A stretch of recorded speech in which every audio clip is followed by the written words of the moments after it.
The state of placeless work right now, just like everything else, it's evolving. And on any given day, we have additional news and additional changes that are affecting this landscape. I'm sure everyone in every industry can relate right now. Back in May, we conducted a survey for our remote work training report. So we conducted the survey and research in May and published the report back in June.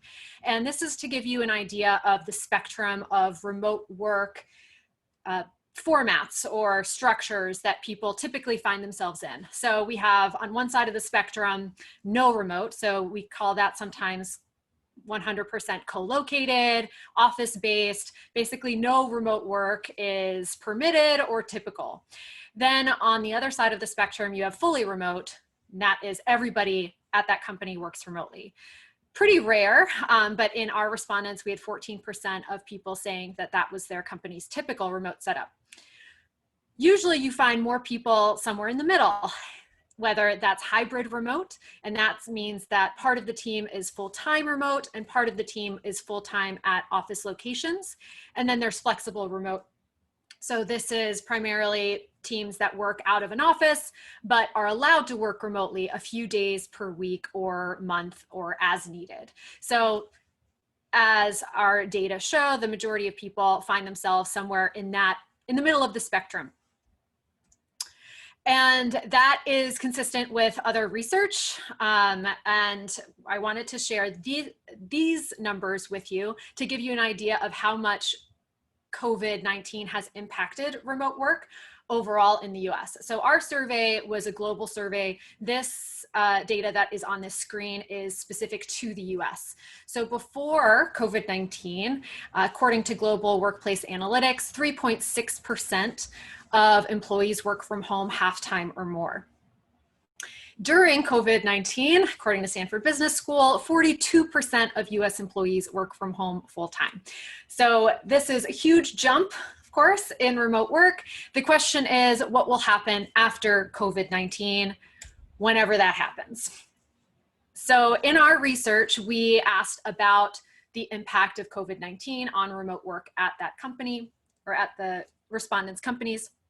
And 80% of respondents said that employees are now working remotely more often, which tracks with the other data that we've seen.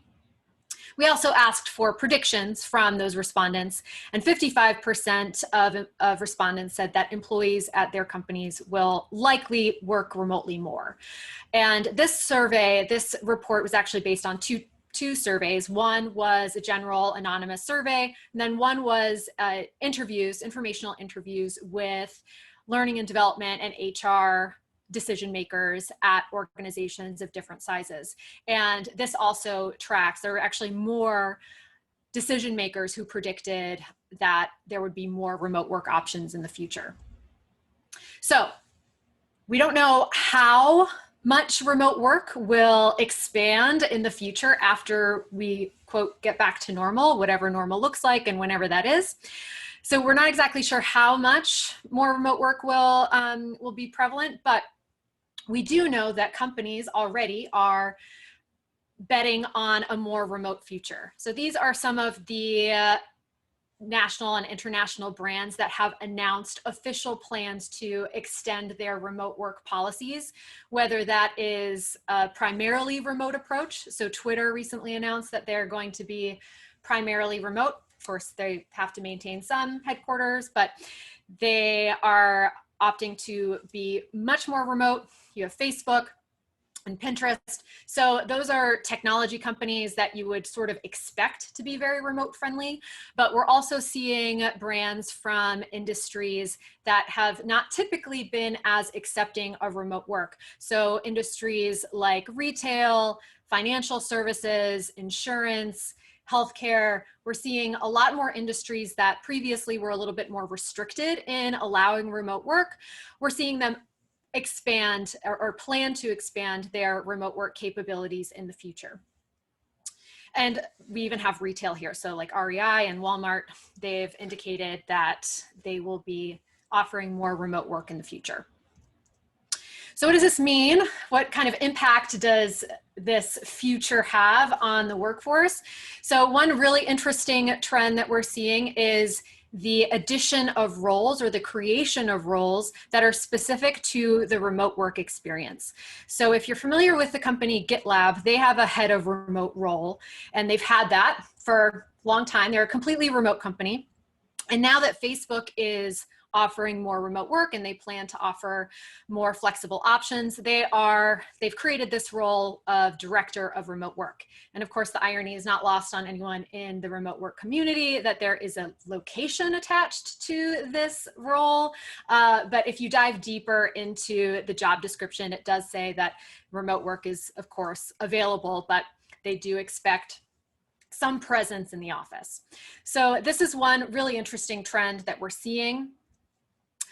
Then, of course, there's the impact on commercial real estate. So Pinterest just announced recently that they're going to pay almost $90 million to terminate their office lease in San Francisco. So this is going to be a really interesting evolution of the commercial real estate industry to see what or how they respond to some of these losses.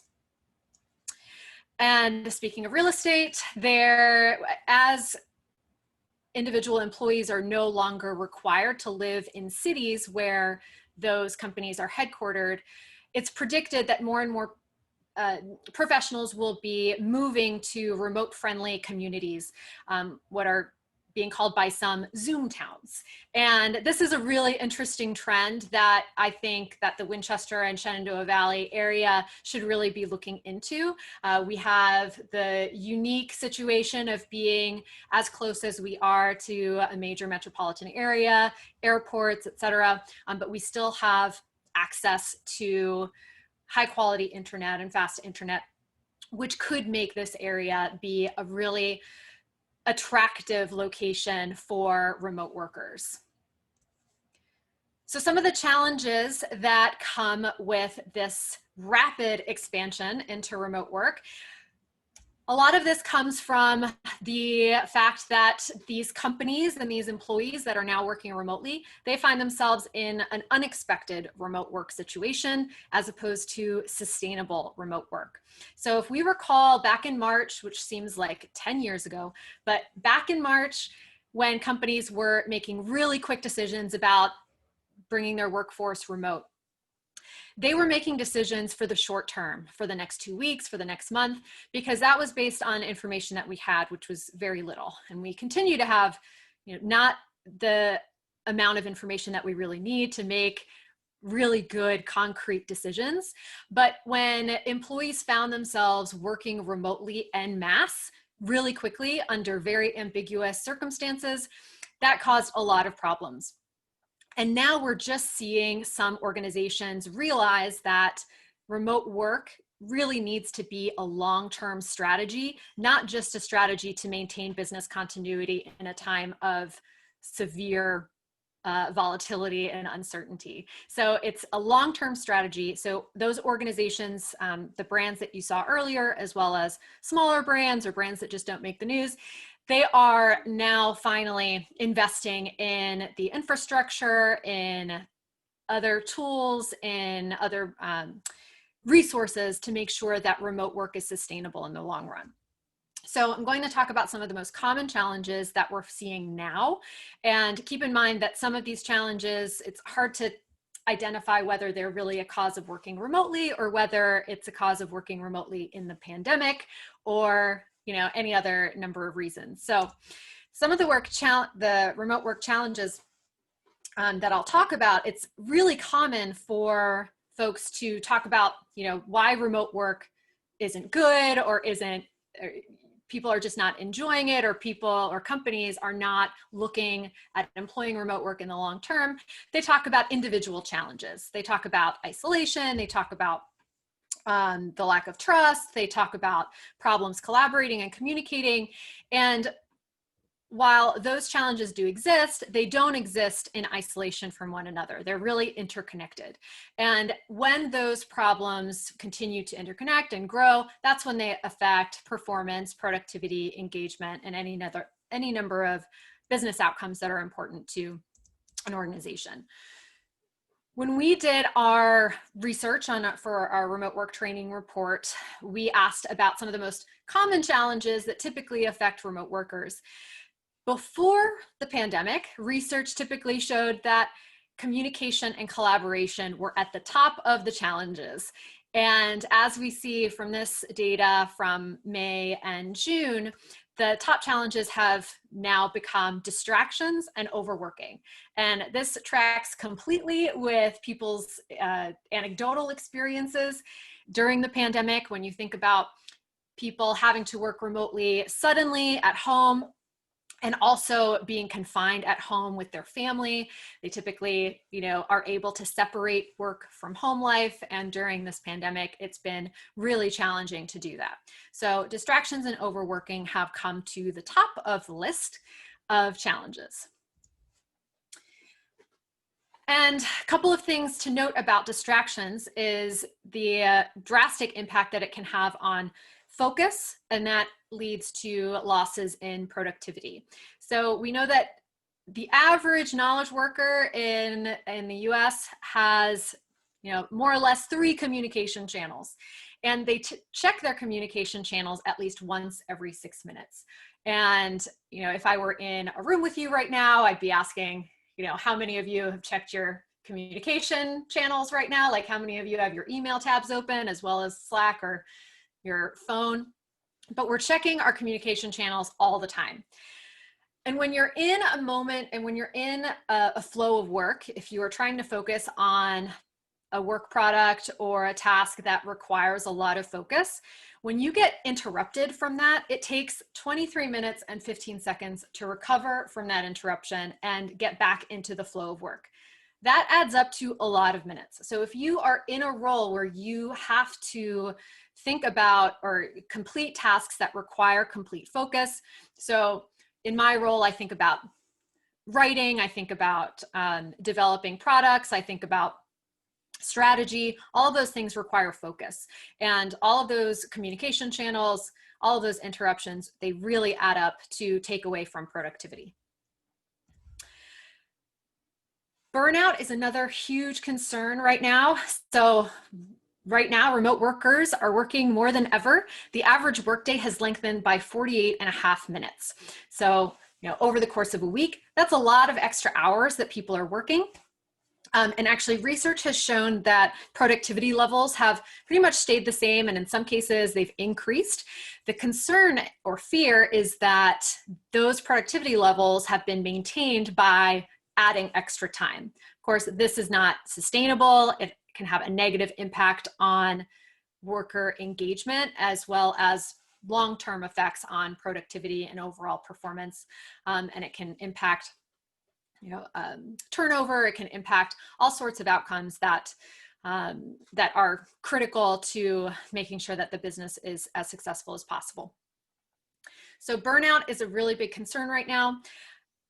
And that I learned a new term a couple of weeks ago called surge capacity. And that's our ability to handle a crisis and handle a crisis in an ambiguous context.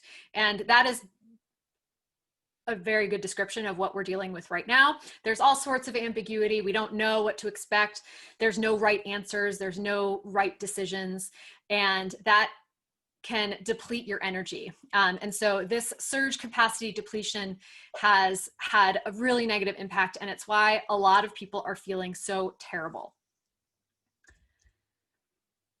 Equity and inclusion. So this is another challenge that employers who are offering remote work are discovering. So during this pandemic, we've seen an increased stress on caregivers, primarily women and minorities.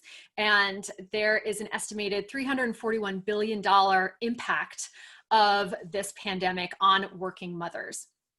And so there's a real danger of erasing or setting back some of the gains that we've achieved in equity and inclusion when it comes to women in the workplace, and also inclusive of populations that have been excluded from the digital economy. So that is a real concern, in addition to just general questions of access. So 21 million Americans don't have access to quality broadband internet. And this is not inclusive of the number of people that may have access, but they are sharing internet with their entire family, and everybody has to attend virtual school. Everyone has to work remotely. This also does not take into account the number of Americans that may not feel comfortable sharing their workspace or sharing their personal home, or using their personal home as their workspace. So in this current situation, there's a lot of people who are working remotely, not by choice, and they may come from a lower socioeconomic background. They may not want to have their video on when they are attending meetings. And for companies that are really pushing videos on to be more inclusive, that can actually have a negative effect on those individuals who don't want to bring their work into their home. So equity and inclusion has been a real challenge in this particular climate. And then micromanagement is the final big challenge that I'll talk about. Remote workers are nearly twice as likely as in-office employees to feel misunderstood or misinterpreted. And the biggest obstacle to promoting positive remote work culture is ill-equipped or poorly trained managers. Let's see. And this tracks with the research that we did in our training report as well. So we looked at the level of manager training, and we looked at how successful an organization was in achieving some core business outcomes. So communicating across distance, collaborating across distance, managing performance, maintaining productivity. And we saw that the more prepared that managers were, so the more training that they had, the more successful the company was in achieving those outcomes. And when we talk with organizations about achieving those desired business outcomes when you have a remote or hybrid workforce, we talk about the 3 pillars of remote success. So we have mindset. Those are the attitudes that employees, managers, executives, and other stakeholders need to support effective remote work. So if we think back to micromanagement, which is one of the biggest challenges that we're seeing, and is typically also a challenge in remote work, a lot of that comes down to mindset, because managers have to trust that their employees are working. Then we think about infrastructure, policies, procedures, and technology needed for teams to accomplish their work remotely. And then finally, we have capability, and those are the skills and behaviors needed to succeed in remote and hybrid teams. And if we think back to that challenge again of micromanagement, so mindset is the trust. Employees need to feel that they're trusted. Managers need to trust their employees.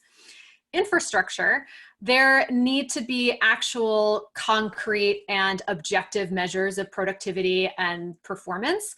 You would be surprised, or maybe you wouldn't be surprised, at the number of organizations that, come to us and say, well, how do we know that our employees are working? How do we know if they're being productive?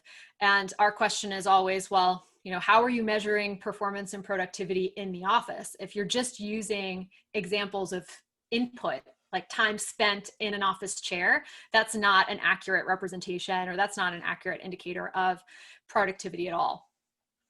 And then finally, capability. So back to that example again, the skills and behaviors needed to succeed in remote and hybrid teams. For micromanagement, we need to upskill managers in being able to effectively manage their remote team members, and also work with executives in modeling that capability, and in employees themselves in learning how to be self-directed, and also address any issues that come with micromanagement affecting their work performance. So that's just one example of how we would deal with that challenge. I think I'm at time. So if anyone has any questions, I'm open to questions right now. And you can also just reach out to me at tammy@workplaceless.com. Hey, thank you, Tammy. I'm going to ask you one quick question. Sure. The worker time, whenever they say that they're working more, I have the anecdotal fact that One person that I work with mentioned the fact that his loss of commute, basically he replaced his commute time with working time. Is that where that extra time is coming from, or is that in excess of the normal commute times, to the best of your Yeah, knowledge? I don't know the answer to that. I think that it's possible that could be, you know, a reallocation of time. It's possible. I haven't done a deep dive into what that data means like that. I have a question. Okay, Sure. we have a question here, if we can. Do I need to? No.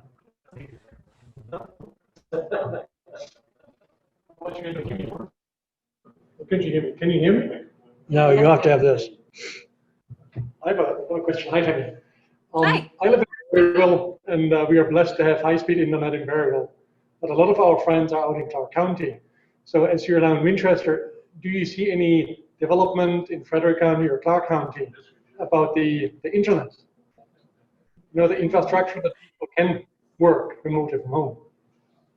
Yeah, great question. And I don't know the answer to whether in this area there's any specific initiatives to bring more high-speed internet to more rural communities, but it is something that I care about. I don't, but maybe somebody here knows something about any kind of initiative. An article in Vox just came out today talking about access to high-speed internet nationally, but I'm not as familiar with this area in terms of, you know, what the plans are for bringing high-speed internet to more areas. That's a great question. Okay. Thank you, Tammy. I appreciate your time. This was very informative. Thank you very much. Sure. Thanks everyone for having me. Okay.